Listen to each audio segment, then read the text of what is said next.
Banyak perkara yang tak dapat ku mengerti. Mengapakah harus terjadi di dalam kehidupan ini? Satu perkara yang ku simpan dalam hati, tiada satu pun kan terjadi tanpa Allah peduli.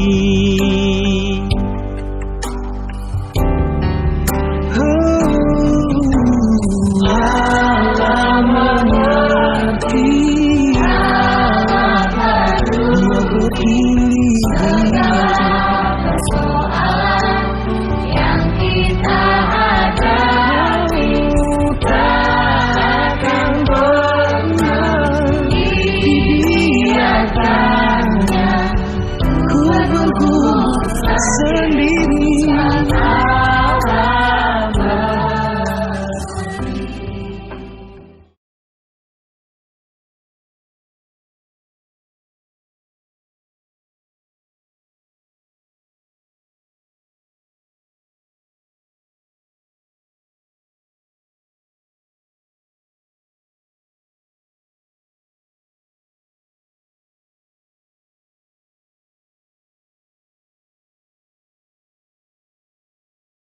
Salam sejahtera bagi saudara-saudari, bagi anak-anak, bagi Bapak Ibu yang ada di rumah. Apa kabar? Sudah lama kita tidak berjumpa secara fisik, dan saya mengharapkan Ibu Bapak, anak-anak, saudara-saudari dapat tetap bersuka cita di dalam Tuhan meskipun kita harus di rumah saja. Mari, saya ingin mengajak kita untuk membayangkan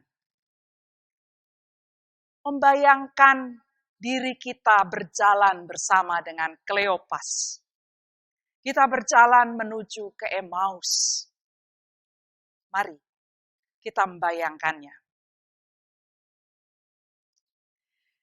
Kita berjalan bersama Kleopas menyusuri jalan ke Emmaus. Perjalanannya tidak mudah.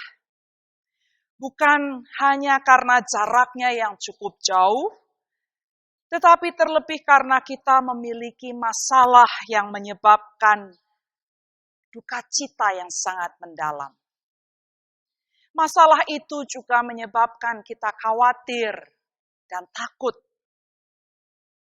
Bahkan kita seperti kehilangan harapan. Kita berputus asa. Untunglah di tengah pergumulan berat semacam itu, ada Kleopas, teman seperjalanan yang dapat kita ajak bicara. Tiba-tiba di tengah jalan ada seorang asing yang bergabung bersama kita dan Kleopas. Ia menyapa kita dengan ramah dan mulai mengajak bicara. Ia ingin tahu apa yang kita bicarakan. Sapaannya ini membuat kita berhenti berjalan. Ada orang yang peduli dengan kita, yang mau menyapa kita di tengah suasana hati yang sedang gundah gulana dan sedih luar biasa. Dan bagusnya lagi, orang ini tidak hanya menyapa, tapi ia sungguh ingin mendengarkan cerita kita. Sapaan pembuka diikuti oleh pertanyaan lebih lanjut. Apa itu? Seakan-akan ia bertanya, hal apa yang membuat kalian berbuka muram dan bersedih? Pertanyaan tulus itu membuat kita bercerita lebih dalam. Bukan hanya tentang kejadian yang kita alami, tetapi tentang harapan dan impian kita. Ketika harapan sirna, begitu kita ceritakan, masa depan sepertinya suram. Inilah yang membuat kesedihan bertambah dengan ketakutan dan kekhawatiran. Orang asing itu terus bercakap dengan kita. Ia bahkan menjelaskan isi dari kitab suci yang memberi kekuatan. Ketika hampir sampai, kita mempersilakannya untuk bermalam di rumah kita. Orang asing itu sekarang berada di rumah kita. Kita tidak tahu siapa dia. Yang kita tahu ialah bahwa dia seorang yang ramah. Dia pendengar yang telaten. Dan ia dapat memberi kekuatan. Namun suatu hal yang tidak asing terjadi di meja makan. Suatu kebiasaan yang sangat kita kenal dilakukan oleh seseorang yang sudah kita kenal. Sebelum makan, ia mengambil roti. Ia mengucapkan berkat. Lalu ia memecah-mecahkannya dan memberikannya kepada kita. Seketika itu juga kita ingat akan Yesus, Guru, yang biasa juga melakukannya. Ia telah dihukum mati dan wafat. Dan pada pagi hari, pada hari yang ketiga, ia diberitakan hidup kembali, bangkit dari kematian. Di meja makan itu kita mengenalinya. Namun tiba-tiba orang asing yang adalah Yesus pergi meninggalkan kita. Kehadirannya yang menemani kita, penjelasannya akan kebenaran kitab suci, serta ingatan akan kebaikan dan pelayanannya yang terwujud melalui aksi di meja makan sungguh-sungguh menguatkan kita. Kehadirannya yang menemani kita menyusuri perjalanan sungguh-sungguh memberi harapan. Hati kita berkobar-kobar karenanya. Kita memutuskan kembali bersama dengan Kleopas menyusuri jalan dengan semangat baru kembali ke Yerusalem, mengabarkan bahwa Tuhan Yesus sungguh telah bangkit.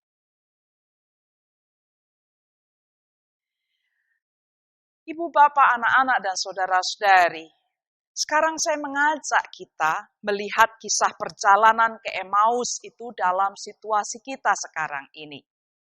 Kalau tadi kita menempatkan diri kita berjalan ke Emmaus, sekarang mari kita melihat perjalanan Emmaus itu dalam situasi kita saat ini. Sudah 3 hari Minggu kita merayakan Paskah, ini Minggu Paskah ketiga. Dan sudah lebih dari sebulan kita diwajibkan tinggal di rumah. Setelah perayaan Paskah 2 minggu lalu, apakah hidup kita ini berubah?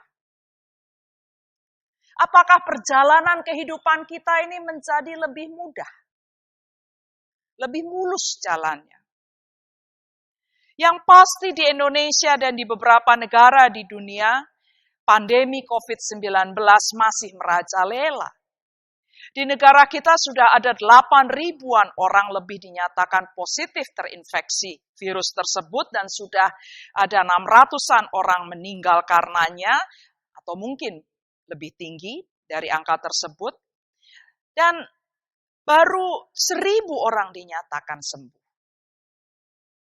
Setelah Paskah ternyata kesulitan hidup ini tidak surut. Lalu apa arti kebangkitan Kristus bagi kita saat ini? Kleopas dan temannya, bahkan hampir semua murid Tuhan Yesus tidak percaya begitu saja tentang kebangkitannya. Berita Paskah yang mereka terima dari para perempuan tidak menjadikan mereka bersukacita, tidak bisa begitu saja menghilangkan rasa sedih dan rasa ketakutan mereka. Sampai mereka berjumpa dengan guru mereka yang telah hidup kembali dan sampai mereka mengalami kehadirannya di tengah-tengah mereka. Berita Paskah tidak serta-merta melenyapkan COVID-19 dari muka bumi ini, membuat orang-orang yang terinfeksi menjadi sembuh, serta tidak begitu saja membuat banyak orang bisa bekerja dan mendapatkan penghasilan yang cukup hanya untuk membeli kebutuhan dasar kehidupan. Sayang sekali jemaat terkasih, saya tidak bisa memberikan kabar bahwa setelah Minggu Paskah 2 minggu lalu, pandemi COVID-19 berakhir. Yang saya bisa beritakan adalah bahwa Tuhan Yesus yang hidup itu tetap menemani kita. Tuhan tetap menemani kita menjalani jalan kehidupan yang tidak mudah ini. Tuhan bukan hanya hadir saja, tapi Tuhan menemani kita, berjalan mengiringi langkah kita. Tuhan peduli dengan kita. Kepada Kleopas dan kepada kita Tuhan bertanya, apa itu? Tuhan ingin tahu perasaan kita dan seolah-olah bertanya, hal-hal apakah yang membuat kita khawatir, takut, susah, sedih, bahkan marah? Tuhan ingin tahu. Oleh karena itu, ungkapkanlah semua pengalaman dan perasaan kita padanya melalui doa-doa kita. Terus terang, masa wabah ini menjadikan saya semakin sering bercakap-cakap dengan Tuhan. Dan saya lebih sering menuliskan doa-doa yang saya harapkan juga dapat menolong orang lain untuk mengutarakan perasaannya kepada Tuhan. Kehadiran Tuhan yang menemani saya rasakan juga melalui berbagai macam cara. Pertama-tama melalui ayat-ayat Alkitab dan renungan yang secara rutin dikirimkan oleh teman-teman. Saya juga dapat merasakan kehadiran Tuhan yang menemani itu melalui berbagai macam nyanyian yang menenangkan dan bisa menguatkan. Saya mengalami kehadiran Tuhan melalui sapaan anggota keluarga dan teman-teman lewat WhatsApp dan berbagai media sosial lainnya. Kehadiran Tuhan juga saya alami di rumah bersama dengan anggota keluarga lainnya. Ibu saya yang sering mengecek mengapa saya belum turun, karena saya tinggal di atas, turun untuk makan. Atau adik saya yang bertekad menciptakan satu jenis masakan baru setiap hari. Dan hal-hal keseharian lainnya yang jarang saya alami ketika saya harus bekerja di luar rumah. Kehadiran Tuhan yang menemani saya alami dalam perjumpaan dengan orang-orang asing. Dengan pemerintah yang berusaha memutuskan rantai wabah ini dengan berbagai kebijakannya, saya berjumpa dengan Tuhan melalui orang-orang yang memberi makan atau memberi masker, memberi hand sanitizer bagi mereka yang sangat membutuhkan pertolongan. Saya merasakan kehadiran Tuhan dalam diri para tenaga medis yang merawat pasien, para penjual sayur, penjual makanan, ojek online, dan orang-orang lain yang bersama-sama menyatakan bahwa kehidupan itu harus dijalani bersama dengan tetap bersemangat. Orang-orang asing itu bagi saya mewujudkan arti kebangkitan Kristus dan mengejawantahkan kehadiran Tuhan yang menemani. Pengalaman saya menyadari bahwa Tuhan yang bangkit itu terus menemani saya, menyebabkan hati ini selalu berkobar-kobar dan menumbuhkan semangat serta harapan yang baru. Dalam minggu ini saya ingin mengajak anak-anak, saudara-saudari, Bapak, Ibu untuk menceritakan kepada sanak saudara dan teman-teman bagaimana pengalaman ditemani oleh Tuhan Yesus. Pendeta Aris Widaryanto setiap hari mengirimkan renungan kepada kita. Dan saya mengundang kita semua juga untuk saling mengirimkan kesaksian kita. Bagaimana kita mengalami kehadiran Tuhan yang menemani kita menjalani masa pandemi ini. Yang diceritakan adalah pengalaman yang tidak hanya peristiwa bombastis saja. Misalnya, saya menemukan 1 juta rupiah. Tetapi juga terutama pengalaman keseharian yang menyadarkan kita akan kehadiran Tuhan yang terus menemani pada saat ini. Dan saya kira akan banyak pengalaman keseharian kita yang memperlihatkan bagaimana Tuhan Yesus itu sungguh hidup dan menemani kita. Pengalaman ditemani Tuhan itu saya harapkan dapat menyebabkan hati saudara-saudari berkobar-kobar, menumbuhkan semangat dan harapan baru. Bukan saja untuk melanjutkan kehidupan ini, tetapi juga untuk menceritakan pengalaman itu kepada orang lain dalam karya nyata. Oleh karena itu saya ingin mendorong kita semua untuk menjadi teman yang peduli bagi orang lain. Baik bagi anggota keluarga, bagi teman-teman yang sudah kita kenal, juga bagi orang-orang yang belum kita kenal, orang-orang asing. Saya mengharapkan kehadiran anggota GKJ Pangkalan Jati dapat menjadi wujud nyata arti berita Paskah dan wujud nyata dari kehadiran Tuhan yang telah bangkit, yang selalu hadir menemani kita. Mari, kita yang telah dibangkitkan bersama dengan kebangkitan Tuhan itu, menjadi teman bagi orang lain dan berbuat kebaikan bagi sesama yang sangat membutuhkan pertemanan dan pertolongan kita saat ini. Saya ingin mengajak kita berdoa bersama melalui nyanyian yang akan saya nyanyikan. Datanglah ya Tuhan, di tengah kami hadirlah. Di sini tinggallah bersama kami murid-Mu. Hanya Engkaulah sumber hidup kami, dari Dikaulah hidup abadi.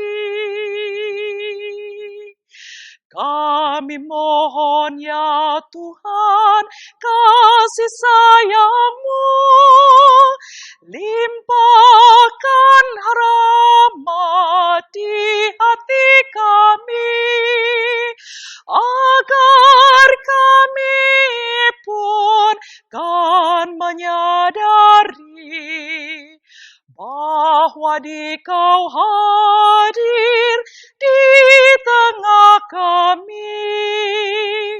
Datanglah ya Tuhan, di tengah kami hadirlah. Di sini tinggallah bersama kami murid-Mu.